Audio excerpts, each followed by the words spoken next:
story you are about to hear is true. The names have been changed to protect the innocent. Fatima Cigarettes, best of all king-size cigarettes, brings you Dragnet on both radio and television.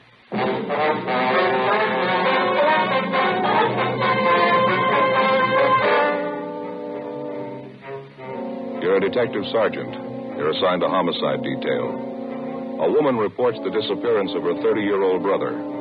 He's been missing for only 2 days, but the manner of his disappearance was sudden, out of the ordinary. Your job? Investigate. Fatima, America's first largest-selling blended cigarette. Fatima, now best of all king-size cigarettes. Prove it yourself today. Compare Fatima with the king-size cigarette you're now smoking. 1. Fatima's length filters the smoke 85 millimeters for your protection. 2. Fatima's length cools the smoke for your protection. 3. Fatima's length gives you those extra puffs, 21% longer than standard cigarette size. And in Fatima, you get an extra mild and soothing smoke, plus the added protection of Fatima quality. Definitely the best quality in its class, but the same price as the cigarette you're now smoking. Buy Fatima in the bright sunny yellow pack. Best of all, king-size cigarettes.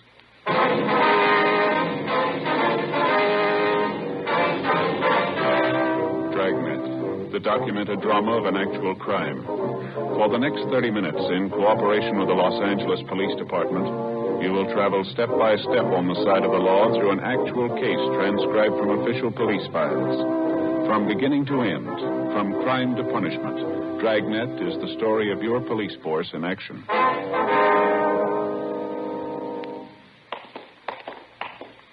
It was Wednesday, November 14th. It was overcast in Los Angeles.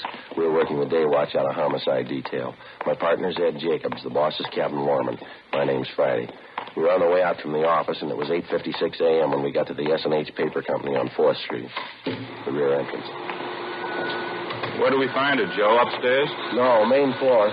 She told me we'd find her in the timekeeper's office. She said it was near the back door entrance. We couldn't miss it. Let's give a look down the corridor, huh? Maybe one of the workers can tell us. Yeah, right. Looks like some kind of an office there, doesn't it? Just beyond the time clock? Let's see. Paymaster, head timekeeper. Yeah, that's it. The door's locked, Ed. You want to rap on the pay window? Yeah. Yes?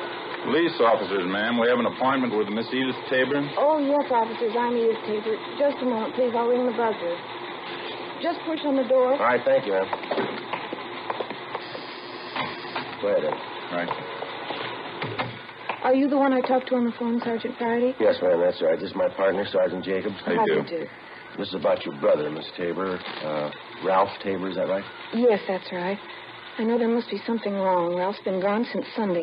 No one's seen him. No one's heard from him. I'm worried sick about it. Last time you saw him was on Sunday? No, I didn't actually see him. I talked to him on the phone. We made a date for dinner. Ralph and I always have dinner together Sunday nights. It's about the only time in the week we do get to see each other. I see. I believe you told me on the phone you already checked with most of his friends the places he'd most likely be. Is that right? I've called everyone I can think of. No one's seen him. Your brother's never done anything like this before, miss? Going off without telling anyone? No, never. I'm very worried, Sergeant. Can you think of any reason at all why he'd want to disappear of his own free will, I mean? No. No reason in the world for it. He seemed perfectly all right when I talked to him on the phone Sunday. Everything was fine. We made a date for the movies Tuesday night. That was for last night. Picture downtown we wanted to see. He made a special point of it. I just know something must have happened. Mm-hmm. I gather you know most of your brother's friends. You've kept in fairly close touch with him, have you? Yes, we get together at least once a week, as I say. I'm 4 years older than Ralph. I've looked after him since we were kids. We've always been together, the last 5 or 6 years especially, ever since Mama died. Your brother in a pretty stable mental condition, was he? No financial worries, nothing of that kind? No, sir, nothing I know about. I'd like to double-check this information that you gave me on the phone, Miss Tabor. Mm-hmm. The name and address and his description, yes, right? sir. Mm-hmm. The full name, Ralph Lawrence Tabor, 14316 Almaden Street, male, white American, occupation, interior decorator. Is that it? Yes, that's right. Mm-hmm. Height, 5'11", 155 pounds. Dark blonde hair, gray eyes, fair complexion. Birthmark on left side of neck. Yes, that's all correct. Your brother in the habit of carrying large sums of money around with him, do you know? No, not that I know of. He has a good job. He's not getting rich at it, though. I don't think I've ever seen Ralph with more than $20 or $30 on him at a time. Mm-hmm. Who was the last person to see him, miss? You any idea? Well, I talked to Ralph's landlady. She told me she saw Ralph and this friend of his, Andy Howard, going into Ralph's apartment. That was about 6 o'clock Sunday night. Ralph was supposed to meet me at 7:30, never showed up. Now, this friend of your brother's, Miss Tabor, this Andy Howard, are you acquainted with him? Yes, but I don't know him too well. I only met him 2 or 3 times. He lives in the apartment house next door to Ralph's, so the two of them were friends in the Navy together during the war. Good friends. You tried to get in touch with this Andy Howard? Yes. I called Ralph's apartment when he didn't show up for our dinner date Sunday night. There wasn't any answer, so I looked up Andy's number in the phone book and called him. Mm-hmm. Was he at home? Yes. Tried to talk to him, but it didn't do much good. Strange. How's that? He pretended he didn't even know me. After we finished our interview with Edith Tabor, Ed Jacobs and I started out to double-check with all the known friends and associates of her brother. We talked to his employer and the people he worked with. None of them had seen him subsequent to 6 o'clock Sunday night. None of them could think of any good reason why he suddenly would want to pick up and leave his job and friends. The people he knew outside of his work told us the same thing. Nobody could explain it. Along the way, we inquired about Ralph Tabor's friend, Andy Howard. Most of the people we talked to knew him as a close friend of Tabor's. We checked at Howard's place of employment, but they told us he hadn't shown up for work since the previous Friday. We drove to Howard's apartment, checked with the manager, and he said that Howard had moved without notice late Sunday night. We crossed over to the apartment house next door, where Tabor lived, and talked to the landlady, a Mrs. Higbee. She corroborated the story we'd gotten from Tabor's sister that Andy Howard was last seen entering Tabor's apartment at about 6 o'clock Sunday night. Tabor was with him. Mrs. Higbee was sure of that. She showed us up to the 3rd floor to Ralph Tabor's apartment. The 2 rooms and the adjoining kitchenette were immaculate. There wasn't a thing out of place. Neat as a pin, Joe. Not a thing out of order. Yeah, it's the same in the bedroom. Say, Miss Higbee, Yes, Sergeant. do you provide maid service with the apartments here? No, we don't. We've been thinking about it, though. Haven't quite made up our minds. Such a task, getting good, competent help these days. And the tenants are responsible for the entire upkeep, huh? Yes. Everything but painting, wallpapering, things like that. Doesn't Mr. Tabor keep things spotless? Just spotless? Yes, ma'am. There's just one thing I wanted to ask you about. It's over here by the window. Yes. Now, this wire here, apparently an aerial connection for a television set. Looks like Yes. Mr. Tabor does have a television. Why? Well, I don't notice a set anywhere in the apartment. Would you happen to recall if he sent it out for repairs, anything like that? No, not that I know of. Besides, this doesn't seem like Mr. Tabor at all. How do you mean, Miss Higbee? Well, he's always so neat, fastidious. The end of that wire there looks like it was torn off the connection, doesn't it? Along the windowsill, too. Isn't that terrible? Fasteners for the wire ripped right out of the woodwork. That certainly doesn't seem like Mr. Tabor. Mm-hmm. Anyone else besides him have access to this apartment, ma'am? No one that I know of. No one besides myself, I mean. I have duplicate keys to all the apartments. Oh, I just happened to think. Yes, ma'am? If a repairman did move the set out, it's possible my houseboy might know about it. Sam, that's my houseboy. How would he know about it? Well, it's a rule of the house. All furniture, heavy things like that, they have to be taken down in the freight elevator. It opens right onto the alley in back of the building. It's very handy. Yes, ma'am. Sam's the only one who operates that elevator. That's why I say it's possible he might know about it. Would you like to have me ask him? I wonder if you would, please. Well, surely it won't take but a minute, and I'll be right back. Thank you, Miss Higbee. Joe, you want to have a look over here? Yeah. What do you got? This wall bed here. I tried to pull it down. It's stuck. Mm-hmm. Stand right here. Oh, over here. See if you notice anything. Yeah, I do. You want to give me a hand? See if we can't get the bed down? Yeah. Push it on your side there. Okay. That's it. Okay. It's coming down now. Good Lord. Yeah. Tabor, you think? Oh, his description seems to fit. Beaten to death looks like, doesn't it? Something sticking out under the bed covers there. Yeah, it's a claw hammer. Stains all over it. Vicious. Guess the killer wanted to make sure. It's one of the worst I've seen. Feel sorry for the sister. She was pretty close to him. It's going to be tough on her. No tougher than it was for him. 2:38 p.m. We phoned the office, told them what we'd found, and then we put in a call for Lieutenant Lee Jones and the crime lab crew. While we were waiting, we questioned the landlady again, Mrs. Higbee.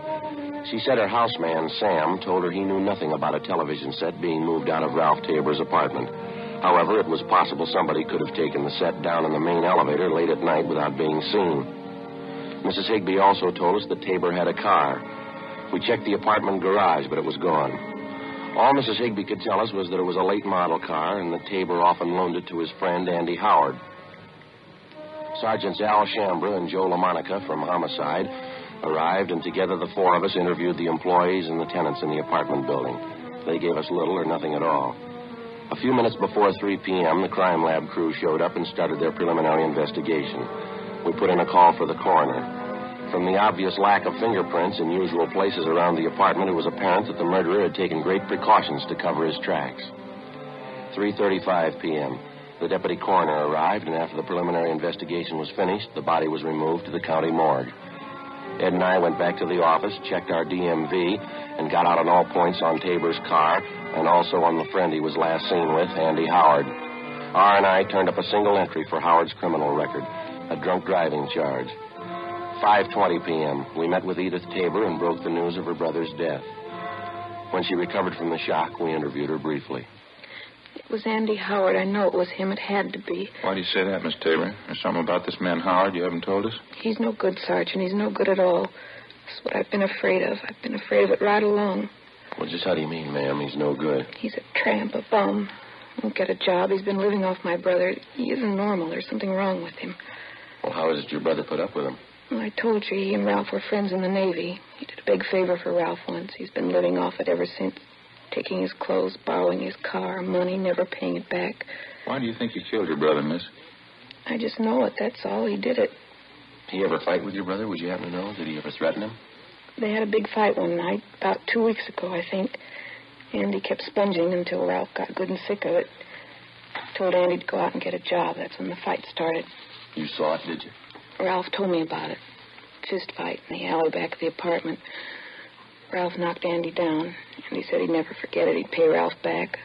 A couple of days after that, my brother said the two of them made up. Everything was all right.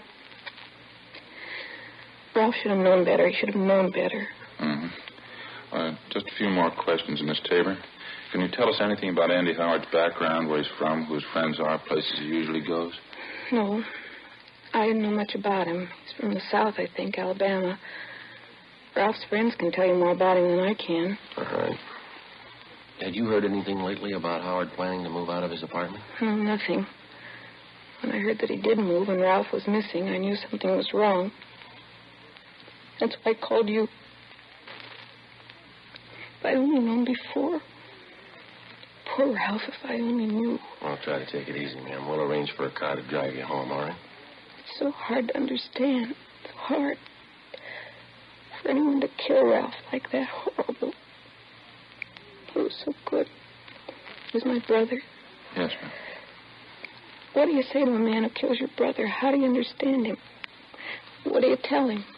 Well, why even try? What? Let the jury tell him. Before we had the victim's sister, Edith Tabor, driven to her home, we asked her about the television set in her brother's apartment, but she was unable to explain its absence. Burglary detail had already been notified about the case, and the pawn shop detail alerted. An APB had been gotten out containing a complete description of the TV set along with the serial numbers. A few minutes after we got back from dinner that night, we had an answer on it. A pawn shop operator on West 7th Street called in with the information that he'd taken in a television set with identical description and serial numbers as that of Tabor's. Ed and I drove out to the pawn shop and checked the operator's buy book. The set had been pawned the day after the murder. The serial numbers and description matched in every detail. The description and signature of the man who pawned it matched perfectly with that of Ralph Tabor's friend, Andy Howard. The set was impounded, and just on a chance, we had Dean Bergman dust it for latent fingerprints. Dean? Oh, hi, Ed, Friday. How you making out? Any luck? Not bad. Have a look here. Yeah. Picked up 4 sets of prints off it, all told. These here are the dead man's. Yeah? These here, they belong to the pawn shop operator. Mm-hmm. He's belong to his son, helps him in the shop. Yeah. Guess this is the one you're looking for. 2 clean index prints. Did you classify them? Checked them against prints from Andrew Howard's package. Yeah. They match. When we checked in for work the following morning, we got the coroner's report on Ralph Tabor. The cause of death was listed as cerebral hemorrhage and multiple fractures of the skull caused by blows from a heavy blunt object. The other reports from the crime lab didn't give us much help. The better part of the next 3 days, Ed and I, along with Al Shambra and Joe LaMonica, held detailed interviews with the known friends and associates of the murder victim, Ralph Tabor, and the number 1 suspect, Andy Howard. The information we picked up was incorporated in a supplementary all-points bulletin and gotten out immediately. We found out that Andy Howard had a sailor's uniform in his possession, and though unauthorized, he wore it frequently. It bore the insignia of a quartermaster first class on the sleeve. We also found out Howard had identical tattoos on each forearm, the picture of an unfurled American flag with the name Betty D below it. We had the city covered for the suspect. 4 days passed. No trace of him. Saturday, November 24th. We got an urgent call from Homicide Commander Lieutenant Mort Gear in San Diego. On the highway? Uh-huh. When was that, Mort? I see. Hey, Joe, you got a pencil there? Yeah, here you go. Thanks. Hey, Mort, you're pretty sure, huh? Uh-huh. Well, yeah, it seems to tie in all right. How's that? Well, I don't know for sure. We'll check with Captain Lorman right now and let you know. Yeah, thanks, Mark. Goodbye. Good break. What do you have to say? One of their traffic men down there, a fellow by the name of Jack Webb, stopped a car on the highway going out of town speeding. Yeah? Webb says a man answers Andy Howard's description perfectly, right down to the tattoo on the forearm. No doubt about the car the guy was driving was Tabor's description and license number. He even used Tabor's identification. When did all this happen? The day after the murder. They'd have held the man, but they didn't have the information at the time. That's a bum break. Which way was Howard going, did they tell you? Yeah, into town. They figure he's still there someplace. How do you mean? Found the car an hour ago, abandoned. 10 minutes after the phone call from San Diego, Captain Lorman checked back in at the office, and Ed and I met with him. We told him about the information San Diego had phoned in, and he gave Ed and I an immediate okay for the trip south. We went down to the garage, picked up a car, and 6 hours later, we checked in with Sergeant Russ Ormsby, San Diego Homicide. What's this, another fishing trip, or are we doing business this time? Afraid it's all business, Russ. The Andy Howard thing. Mark Gear around? No, I won't be back till later. I can brief you on it, though. McGuire and I have been working it on this end. Well, how about Tabor's car? You still got it staked out? Yeah, no nibbles yet. What do you figure? If nothing happens, pull it in tomorrow, process it for prints? Yeah. We've had something warmer than that since Mort Gear called you. It looks pretty good. Yeah, what do you got? Only came up with it a couple of hours ago. Field interrogation card, made out last night, west end of town. Beat officer by the name of Driscoll questioned a man and a girl parked in a car out that way last night. Here's a description on the man. Thanks, Russ. Yeah, fits Howard all the way, Ed, here. See? Couldn't get much closer. Huh? We checked out the car they were in. Belongs to the girl. Yeah. Look here, Ed. He's still using Tabor's identification. Yeah. All right, where's it go from here, Russ? You got this Andy Howard spotted? No. Beat man Driscoll, he didn't know the guy from Adam. Yeah, well, where's that leave us? The girl Howard was with. Driscoll knew her. We contacted the beat officer, Driscoll.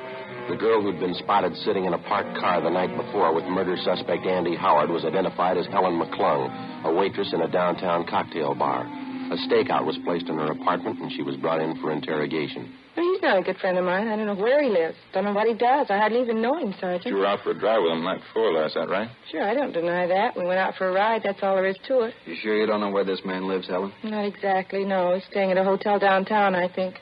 We went for a ride, and I dropped him off at the bus line. That's all there was to it. Do you expect to see him again? You have any dates with him in the next couple of days? No. Tell you the truth, I thought I had a date. Didn't work out. Nothing ever works out. Phone this morning, called it off. Tell you why? I gave some lame excuse. I found out the real reason, though. What's that? You mind telling us? No, I don't mind. Got a date with my girlfriend instead, Claire Peterson. Burned me up a little, but I don't mind. Well, where's your girlfriend live, Helen? You mean Claire? Out on Rose Avenue, 1500 block. I'm not sure, though. Is he going to pick her up there? I guess so. Why? When's the date for, do you know? Yeah, tomorrow night.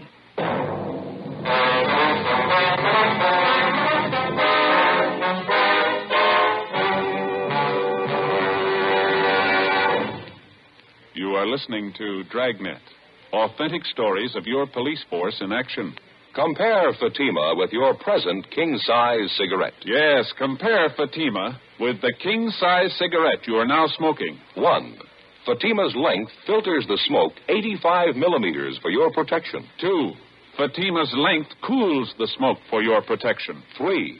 Fatima's length gives you those extra puffs, 21% longer than standard cigarette size. And in Fatima, you get an extra mild and soothing smoke, plus the added protection of Fatima quality. Friends, to show our confidence in Fatima, to convince you quickly, dramatically, that Fatima is the best of all king-size cigarettes, we make this money-back guarantee. Buy a pack of Fatimas. Enjoy Fatima quality, extra mildness, and superbly blended tobaccos. If you're not convinced Fatima is better than the king-size cigarette you're now smoking, just return the pack and the unsmoked Fatimas before April 1st, and we'll give you your money back plus postage. Fatima, Box 37, New York 1. Remember, each king-size Fatima gives you an extra mild and soothing smoke, plus the added protection of Fatima quality. Switch to Fatima today. Best of all king-size cigarettes.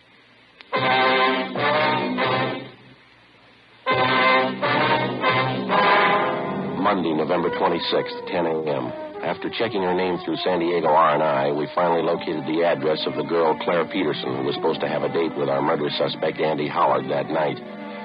She lived in a small apartment house in the southeast end of town. The manager told us that she'd already left for work. We ran it down. The Peterson girl was employed as a cutter in a shirt factory down in the industrial district. We questioned her at her work. A tall, attractive girl, blonde, blue eyes, a small scar on her chin.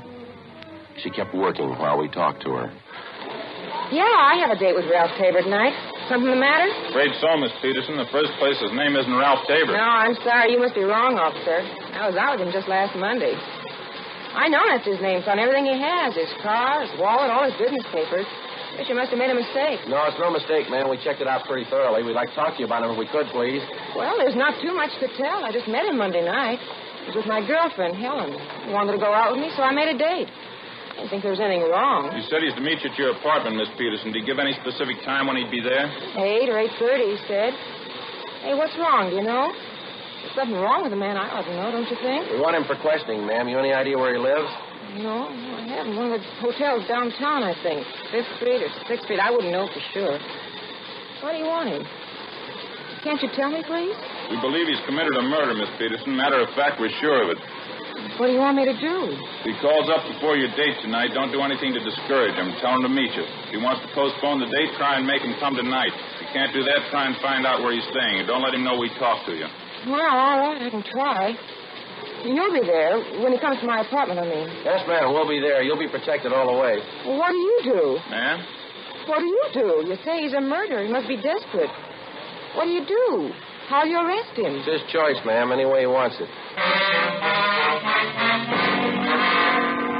As soon as we left the plant where the Peterson girl worked, we called Sergeant Tony McGuire at San Diego Homicide Detail, and he made arrangements for an immediate stakeout at the girl's apartment. At 7 p.m., Ed and I, along with Russ Ormsby and Tony McGuire, drove out to supplement the men on stakeout at the girl's apartment. 8 o'clock, 9, 9:30, 10 p.m., still no sign of the suspect. At midnight, our relief team showed up, and we headed back for the office. When we got there was a bulletin from the Highway Patrol reporting that earlier that night, a man partially identified as Andy Howard had been seen heading north from San Diego on U.S. Highway 101 toward Los Angeles. We got Captain Lorman on the phone, briefed him on the latest developments, and told him that photographs of the suspect had been distributed to all officers. The next 10 hours failed to turn up anything new. San Diego officers continued to cover their end. 11:15 p.m. the next day, we drove back to Los Angeles and reported in at homicide. There was a note in the book from Lorman asking us to check in early the following morning, so Ed and I signed out and went home to get some sleep. The next morning, 1:45 a.m.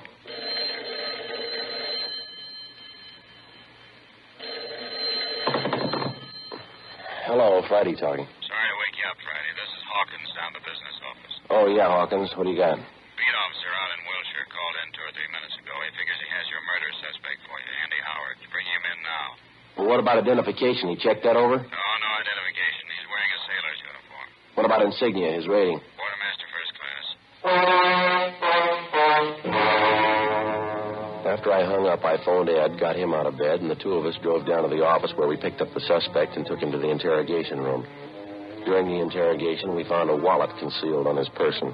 It contained a driver's license, credit card, and half a dozen other means of identification. All of them were made out to Ralph Tabor. After an hour of questioning, he'd still admit nothing.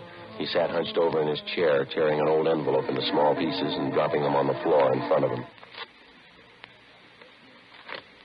This will make the 10th time I told you.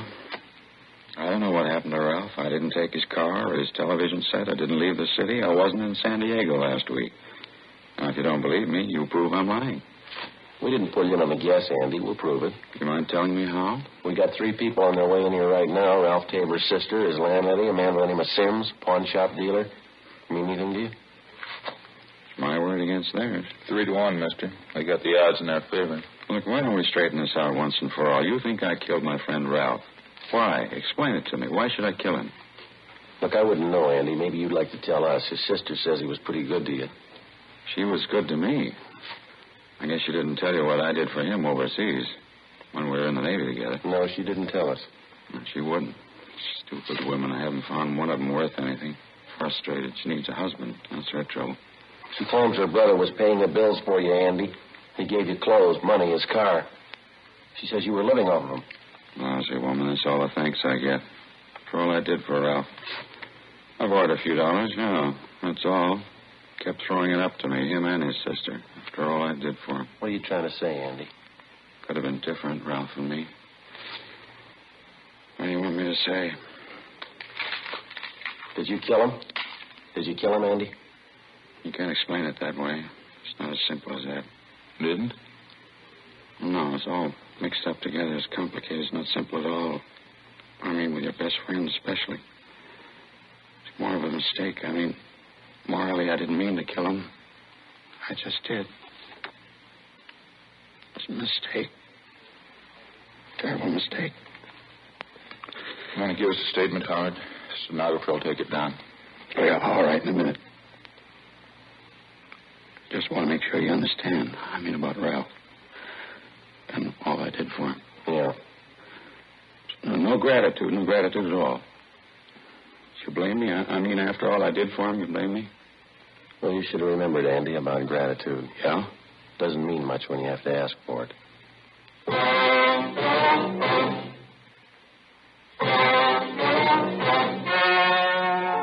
The story you have just heard was true. The names were changed to protect the innocent. On February 4th, trial was held in Superior Court, Department 89, City and County of Los Angeles, State of California. In a moment, the results of that trial. And now, here is our star, Jack Webb. Thank you, George Fenneman. Friends, you've been listening to Dragnet for the past 28 minutes. Now, it'll take you less than 28 seconds to prove that Fatima is the best of all king-size cigarettes. Just compare Fatima with the king-size cigarette you're now smoking. Fatima filters the smoke through a long distance of 85 millimeters. Fatima's length cools the smoke for your protection. Fatima's length gives you those extra puffs, 21% longer than standard cigarette size. And in Fatima, you get an extra mild and soothing smoke, plus the added protection of Fatima quality. Prove it today. Buy Fatima.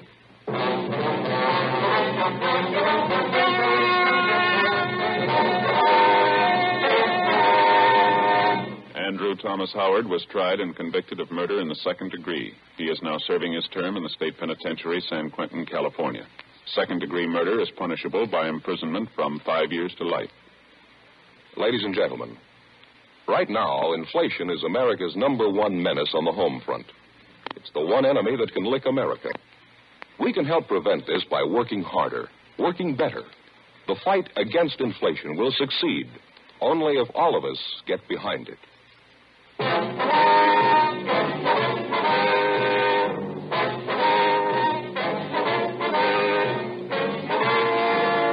You have just heard Dragnet, a series of authentic cases from official files. Technical advice comes from the Office of Chief of Police W.H. Parker, Los Angeles Police Department. Heard tonight were Barney Phillips, Joyce McCluskey, and Virginia Gregg. Script by Jim Moser. Music by Walter Schumann. Hal Gibney speaking. Fatima Cigarettes, best of all king-size cigarettes, has brought you Dragnet, transcribed from Los Angeles.